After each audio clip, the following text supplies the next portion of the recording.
मनोविज्ञान का सामान्य अर्थ क्या है? मनोविज्ञान को सामान्य अर्थों की बात करें तो ये इसकी एक प्रक्रिया है। सबसे पहले इसको आत्मा का विज्ञान कहा गया। सबसे पहले इसको आत्मा का विज्ञान कहा गया। जो दार्शनिक लोग थे, दार्शनिक थे, उन्होंने इसको आत्मा का विज्ञान कहा। जैसे अरस्तू हो गए, आपके प्लेटो हो गए, अरस्तू हो गए, प्लेटो हो गए।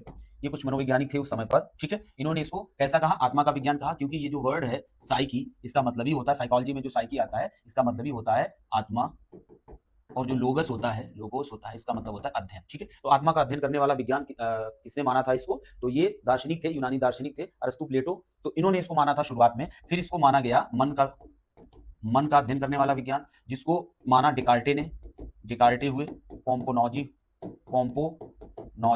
ये शायद इटली के मनोवैज्ञानिक थे, पोम्पोनॉजी। इसके बाद इसको कहा गया चेतना का विज्ञान। क्या कहा गया? चेतना का विज्ञान। चेतना का विज्ञान कहने वाले जो मनोवैज्ञानिक थे तो विलियम वुंड थे।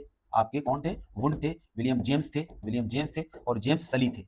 ये इस पूरी क्लास हम आपको ऑलरेडी बहुत डिटेल में पढ़ा चुके हैं, इसलिए ऐसे ही बता दे रहे हैं। चेतना का विज्ञान किसने कहा? विलियम वुंड और विलियम जेम्स और जेम्स सली, इन्होंने कहा इसको चेतना का विज्ञान। और इसके बाद आता है व्यवहार का विज्ञान। इसके बाद क्या आता है? व्यवहार का विज्ञान है, जो आज की परिभाषा, मान्य परिभाषा है, वो है मनोविज्ञान को व्यवहार का विज्ञान कहा जाता है। और ये जो परिभाषा दी, किसने दी? जेबी वाटसन ने दी। किसने दी है? वाटसन ने दी है।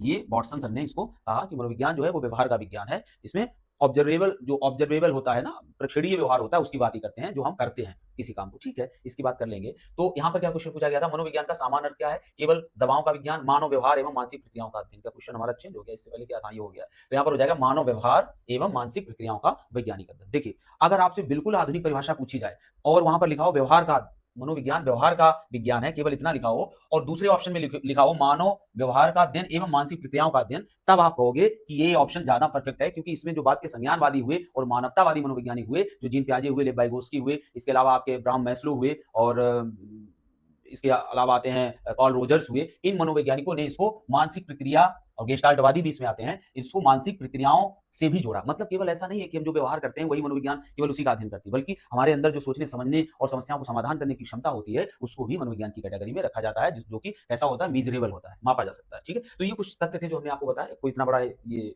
नहीं था क्वेश्चन।